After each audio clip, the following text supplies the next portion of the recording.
Welcome to Formula One Focus. It's time to chat about Formula One a little bit, but before we get to that, and before I forget, please remember to subscribe to this channel, press the like button, share it with as many people as you can. We need your support to be able to continue to do this. And as usual, welcome back, Hendrik.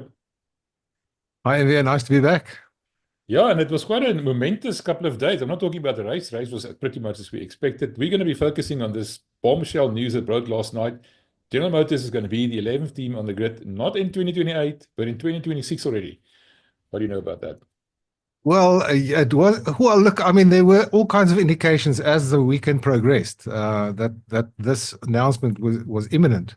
So from that point of view, yesterday's announcement wasn't really a surprise. What is surprising is the way that Formula One, FOM, in other words, Liberty, have made a U-turn as far as their initial reaction is concerned, because this Cadillac or GM Cadillac team is basically going to be the Andretti entry that they rejected earlier this season.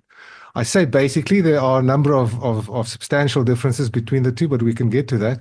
But I think the big surprise in Formula One circles is the way that Cadillac have been able to turn this situation around and to get the approval of FOM. It'll be essentially, no, I can't say essentially, because it will be a different entry, although the Andretti factor will be a role to play in the team going forward, despite the fact that the name Andretti is not going to appear in any way, it seems, in this way. People have pointed out that it was interesting that the full statement given by Formula One on Monday evening, 3 pages long, did not mention Andretti once. The name Andretti did not appear once in that 3-page statement. So I think that says enough. I think there's a lot of reasons why they made the U-turn, but that was the surprising aspect of it, and that it's actually going to happen in 2026. That's the other thing. That they didn't wait for a 2028 entry. The interesting thing is, like you just said, we've seen all kinds of corporate movements and stuff, lately about Andretti Global being, changed from the original team. Michael Andretti taking a step back, some other guys taking the reins, and it now would appear that Formula One said, "Listen, we welcome an 11th team. We'll even welcome GM, but we don't want you, Michael Andretti." Because you seem to have made a lot of enemies. Maybe that the fact about the Congress investigating Formula One, that's all the kind of things that you wouldn't want to, no business would want them to wish on themselves. On that subject, do you know anything about that investigation? Is that going to go away now, or what do you think? Well, I suspect it would. Yeah, of course it would. There would be no basis for them to carry on, because at the moment, Cadillac has been allowed into Formula One, so there would be no basis for them to carry on to investigate Formula One for being or for making it difficult or even impossible for an American entry or anybody else to enter Formula One. They've now done it. So I suspect that's just going to go away. There's no basis for them to continue with that. Why I'm saying that it is different from the Andretti thing, and not only in name, whereas the Andretti plan was basically for the Andretti global team to enter and using Cadillac or GM as a partner, and their engines later on in 2028. Currently, this new entry is actually an official works entry from Cadillac. It's a Cadillac entry, although they will be a customer team for the first 2 years, depending on as for the engine situation, and we could talk about that as well. But it is now officially a Cadillac works entry, and that's the difference between the two. And that's basically, I think, what Formula One also said. One of the reasons why they didn't want Andretti to come in, they wanted to get an official car manufacturer, an OEM, an original equipment manufacturer, officially in as the 11th team, and then they would reconsider it. And that is now what happened. And it's all because things happened behind the scenes the last few weeks. Michael Andretti, we know, stepped back from his role. And his role has been taken over by a guy called Dan Taurus. I think we're going to hear a lot about Dan Taurus in the near future, who's a partner of Michael in a company called TWG, the TWG group, which owns the Andretti Global. And so the partnership is basically between Cadillac, the car manufacturer, and the TWG group. So yes, essentially, the guys who are going to do the hard work are still going to be the Andretti people, based at Silverstone in that facility at Silverstone. They're going to actually run this team, but it is going to be an official Cadillac team. And as far as the engine is concerned, they are planning to have their own works engine from 2028 onwards. I see there are people saying that it's maybe a little bit still too short notice. Apparently, Cadillac themselves are looking more towards the end of this decade. But be it as it may, for the first few years of this entry, in other words, from 2026 onwards, they're going to have a customer engine deal. And there are basically only two alternatives for them. They are either going to run a Ferrari engine, and we're talking about engine, gearbox, and basically the back end of the Ferrari, just like Haas is running, and like Sauber is running at the moment as well. And the other option for them is Honda, because Honda is going to be supplying Aston Martin from 2026 onwards, and that will be the only supplier, the only team that they will supply, Honda. So those are the two possibilities. Ferrari will be supplying two teams in 2008. That's Haas and themselves. So there's an opportunity there. The maximum that teams or engine manufacturers are allowed is 4. And so there's space with Ferrari. And also, there's a regulation that says that if a newcomer cannot come to an agreement with with one of the existing suppliers, then the supplier that is supplying the fewest teams is obliged to supply the newcomer. So in that scenario, if say Cadillac cannot come to an agreement with Ferrari, then Honda will have to supply them, because they are the one that will only be supplying one team in 2026. So that's a little bit of a convoluted way of saying that they will be a customer team, which basically Andretti would have been anyway, from the beginning. So again, there are some things that one can say. I think smacks of personality clashes and non-objectively good reasons, if you can put it that way, for them to now accept Cadillac and not accept Andretti in the past. But as it is, I think we should all be glad that we're going to see an 11th team on the grid from 2026 onwards. Yes, my thinking. I think we're going to see 12 teams. And the other team I think we're going to be seeing is High-Tech, which is now currently Alpine. Now we know High-Tech's CEO was parachuted in there. He's now in charge of the team, the team principal. But we also know that Alpine or Renault has decided to shutter their engine manufacturer. And they've now moved Alpine over to Mercedes from 2026, as it happens. So the thing that I'm wondering about is Cadillac being all kinds of, maybe aiming towards the end of the decade, but sort of putting on the line that they might be ready at 2028. And we've been speculating about this, that maybe Renault is putting up this engine department for sale. Wouldn't make sense for Cadillac to go and buy this engine department and have a head start kind of a thing. That makes sense to me. Well, I don't know. Cadillac they've already been working on their own engine. So I don't see why they would carry. It's going to be very convoluted and complicated if you run an official Cadillac entry and in 2028 with a Cadillac branded Renault engine in there. Yeah, but they would have bought it. It's then a Cadillac engine. It's their own. Well, yeah, they would have bought the IP. Quite correct. And yeah, I don't know about that. I think at the moment that's maybe a little bit too far ahead. It could well happen, but I don't really see that happening. I think what they're going to try and do, because Cadillac is coming into Formula One, excuse me, to gain the most marketing results that they can. In other words, to be involved in this worldwide marketing platform that is Formula One, and they're going to want to maximize that. So I cannot see that they would not run their own in-house engine and become a full in-house engine producer, Formula One engine producer. I say engine, I mean power unit. Just like Ferrari does and just like Mercedes does. So that's, I think, what they want to do. They're coming in, and that I think it was quite clear in their statement. They're coming in because they want to be part of this whole scene, that Formula One scene, which is exploding worldwide.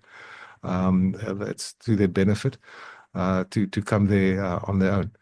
What I think is going to be interesting is how much money are they going to pay in addition to what they have now already spent, along with Andretti and along with whatever money Dan Towers was able to find to invest in the current effort. There's still this small little matter of the anti-dilution fund.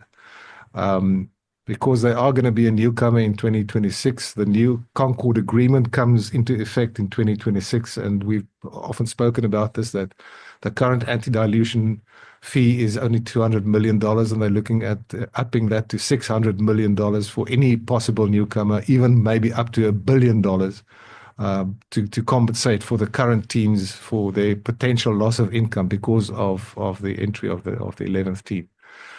So obviously Cadillac is going to be involved in the negotiations of the new Concord Agreement.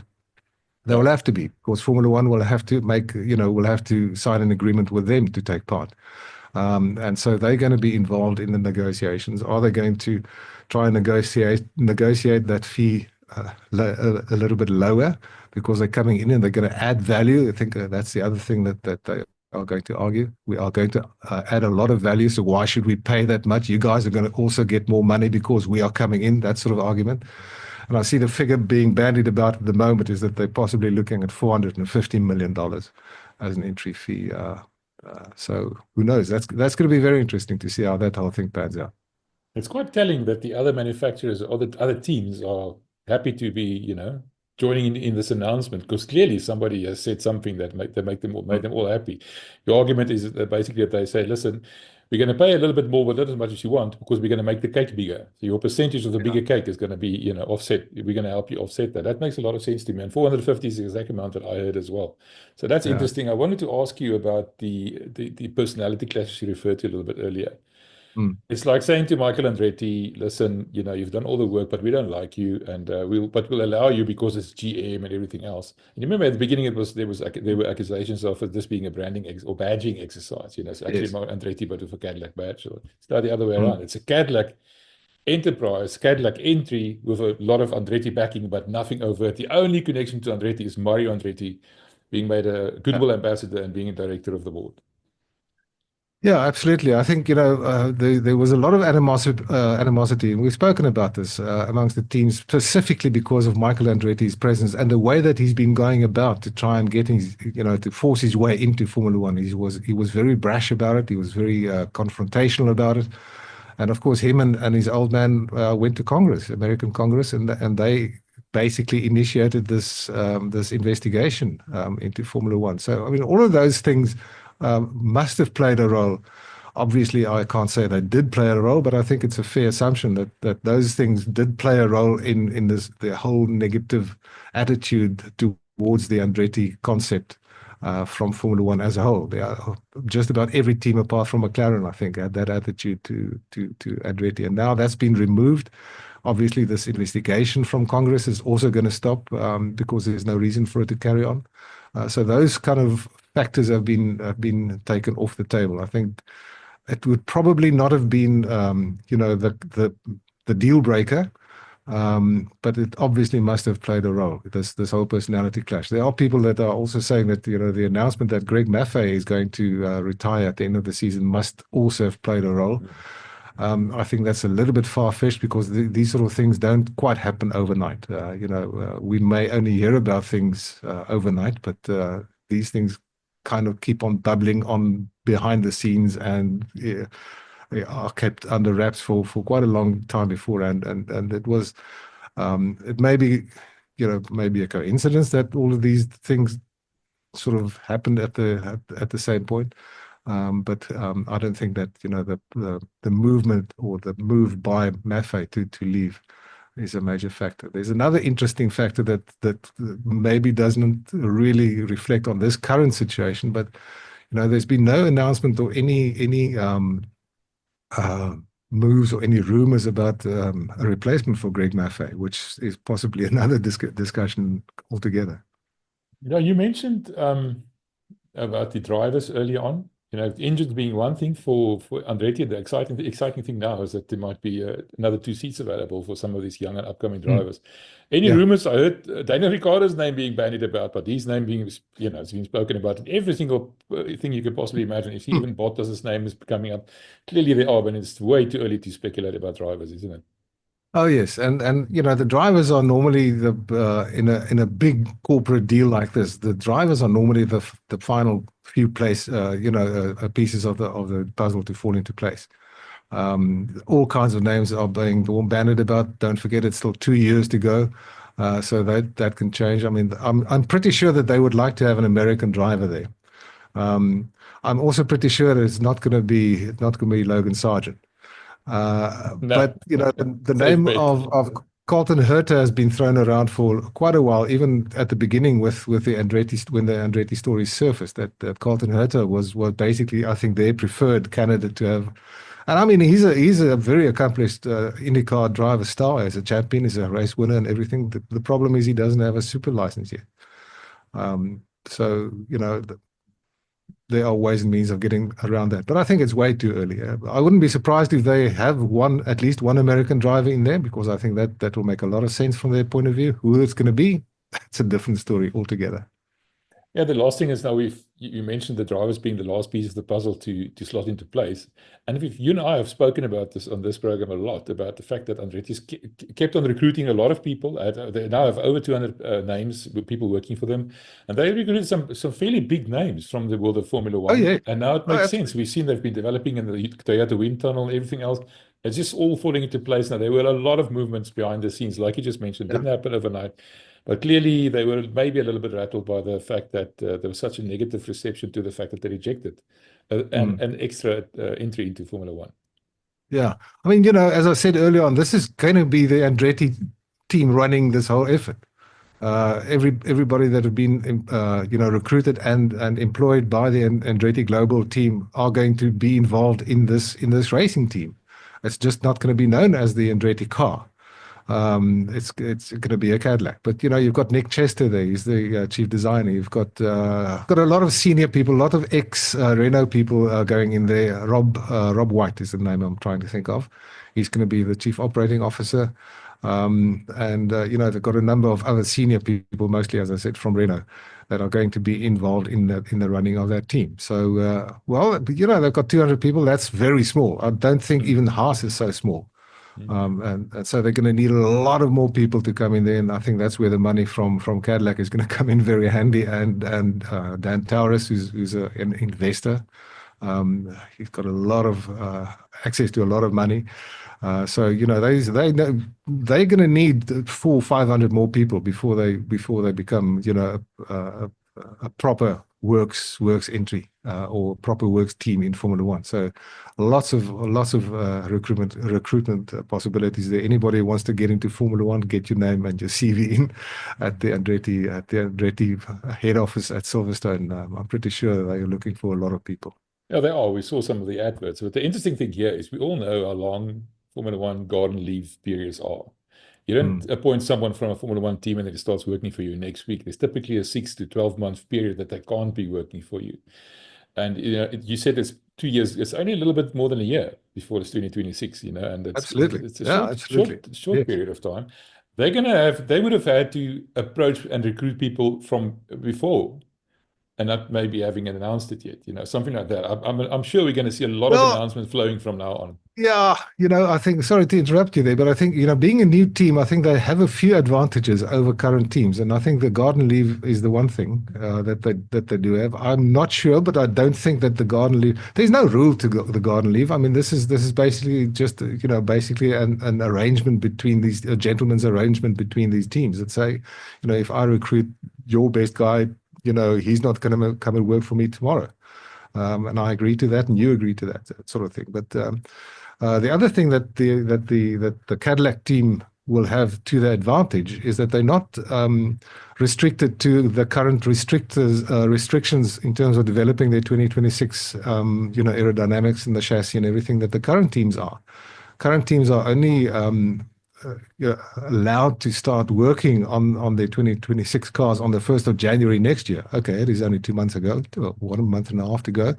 But still, the Andretti operation has been busy, as you mentioned earlier on, developing their chassis and their aerodynamic package in the Toyota wind tunnel for the last year.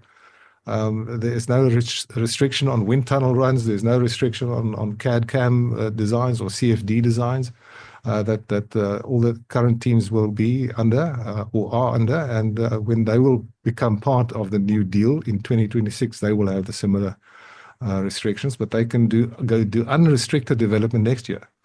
Whereas the current teams, will still be under all kinds of restrictions in terms of budget caps and stuff like that. So being the newcomer, they have some advantages, but they're still going to start off as a newcomer in a very big, or as a relatively small fish in a relatively big pond.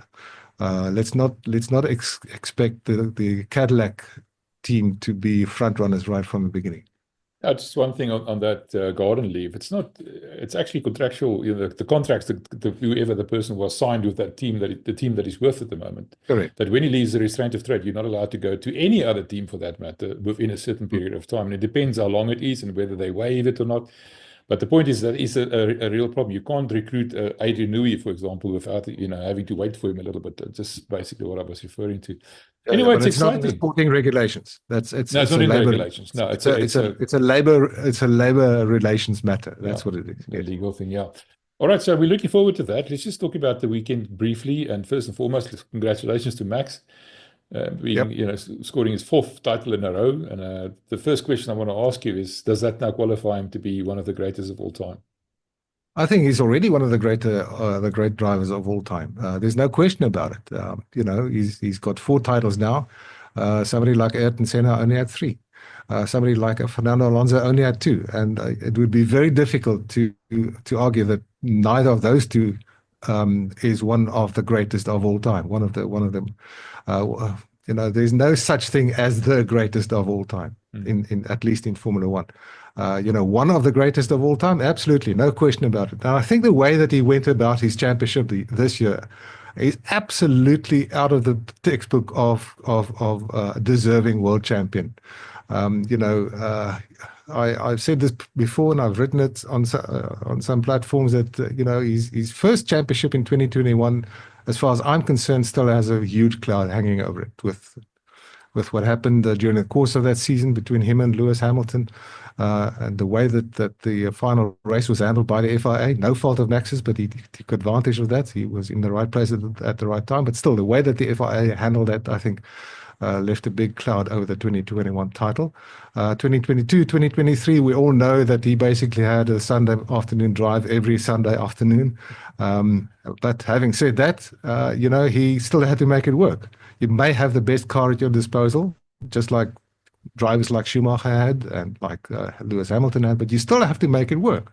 You still have to, use that to the best that you can. And that's the only way that you can win the championship. But at the same time, Max did not really have any substantial competition in 22 and 23. This year, he certainly did. And he came out on top despite that. And he was able to bring the absolute maximum to the table every time, except for the one race where he retired in Australia because of mechanical issues. Every time after that, if he could not win a race, he scored the maximum possible points in that car, in that event. And that's the way that you go about building a world championship title defense. And that's the way that you get crowned world champion. That is an absolute world championship for him this year. I think he's best of the 4. No question about that. Oh, good you mentioned that, the fact that you can have the best car, but you still have to make it work. And there's no better example of that of his teammate, Sergio Perez. Yeah. Once again this weekend, failing to get out of Q1, not making any inroads during the race. They tried a different strategy, starting with hards and everything else. That guy is definitely not an asset to the team. He's basically cost them the constructors title. So no matter how much sponsorship money he's bringing, they're losing more money with the points they're losing and the fact that they didn't win the championship.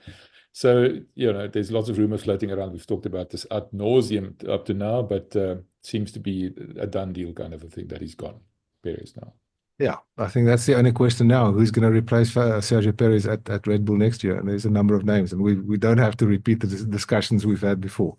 But yeah, that is the whole point. I've always said that, people have argued that somebody like Lewis Hamilton, walked to his 7 titles because he always had the best car. He emphatically did not always have the best car.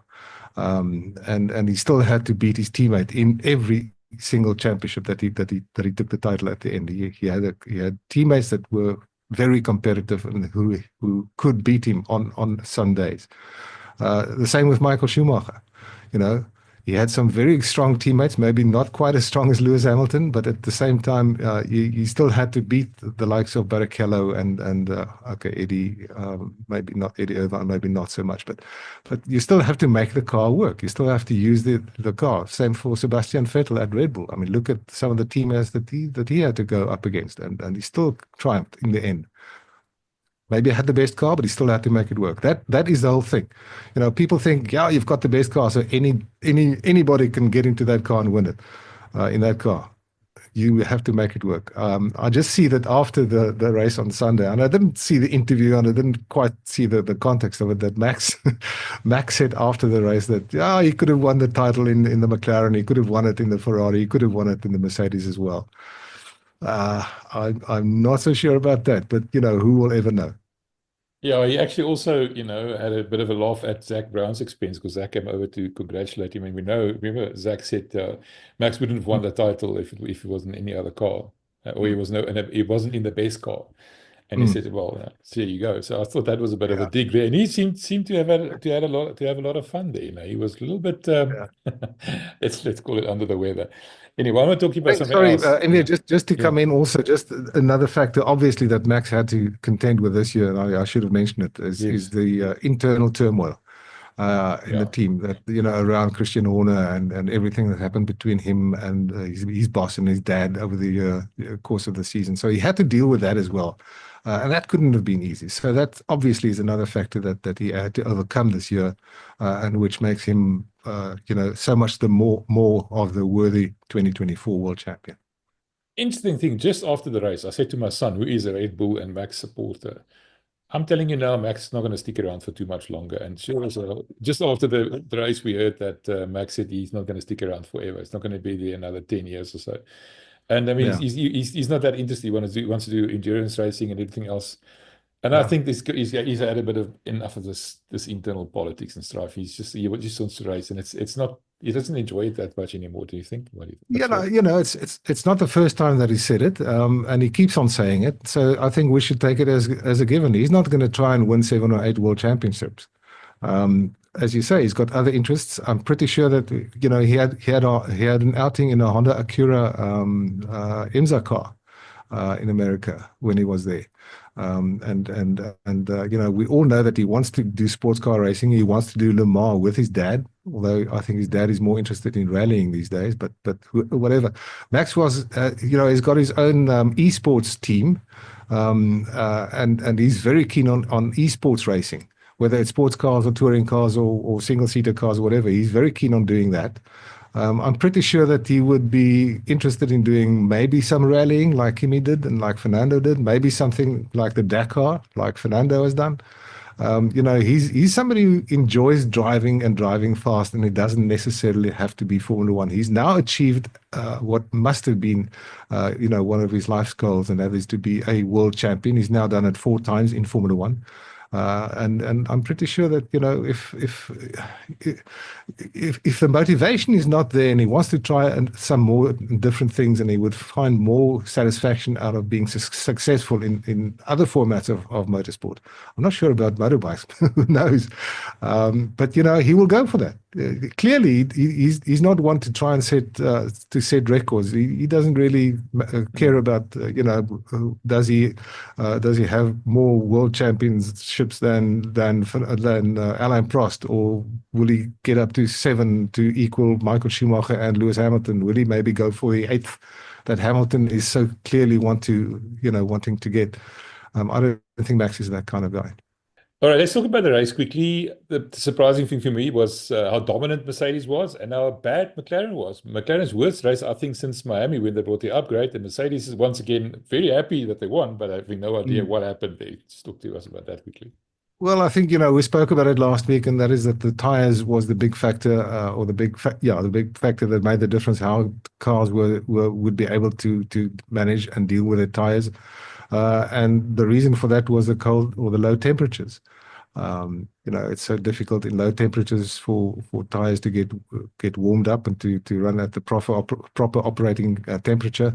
And some cars are doing, or some cars and some drivers clearly are better at doing it under these kind of conditions than others. Mercedes don't know why they were so fast.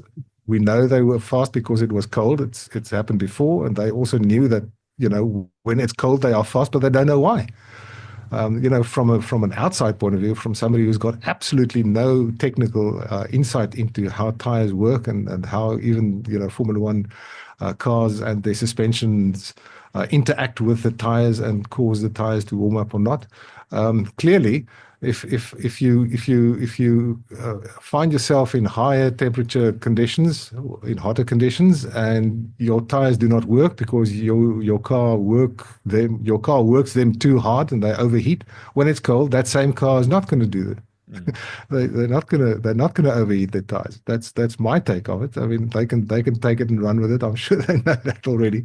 But to me, it just makes logical sense. If you in warm conditions work your tires too hard, in cold conditions, that is going to be what you want. Yeah, it makes sense to me. McLaren, though, yeah, Mm. I just hope they can, stick around till the end of the season. I'm a McLaren supporter, but Ferrari seems to be ominous. They gained some more. I mean, luckily for McLaren, Mercedes won one race and ended Yes. second, and it limited the damage that Ferrari could have done to Yeah. McLaren's lead. Don't you think? I think, yeah, absolutely. I think McLaren, if they didn't say it, they should have. They should have thanked Mercedes for winning that race, taking the 1-2. Uh, yes, absolutely. It was disappointing to see that the McLarens really were not even part of the whole equation at the front. Um, I think it was expected that the Red Bull wouldn't be, even in the hands of Max. And I think obviously he was just trying to clinch the title. He was certainly not. He was doing as much as he could, but nothing more than that. He wasn't taking any chances at all. Clearly, in any of the passes that he made, and in any way, every time that he was passed, he did not fight at all, and he knew it. And that's fine. That's it. It's a championship decider. That's how you do it. But it wasn't really expected from them to be competitive this weekend, mainly because they didn't have the rear wing, the low drag rear wing that the other teams had. And no, it's not that they forgot to take it along; they just don't have it. They Yeah. decided earlier in the season the car is strong enough. They don't really need to develop what is called the Monza package, which is the very lowest drag and downforce configuration that the most of the other top teams have. McLaren have it, Ferrari have it, Mercedes have it, and they can use it at places like Monza and Baku and Las Vegas because of the long straights. Red Bull have decided not to develop that package, so they didn't have one, and therefore they were struggling on top speed. And if they trimmed out the rear wing a little bit, they got more top speed, but then they didn't have the grip and the downforce through the corners. So they were not really competitive, and it wasn't expected to be. But it was surprising, just to confirm what you say. It was surprising to see that the McLarens, who did have that skinny rear wing, wasn't able to capitalize on that.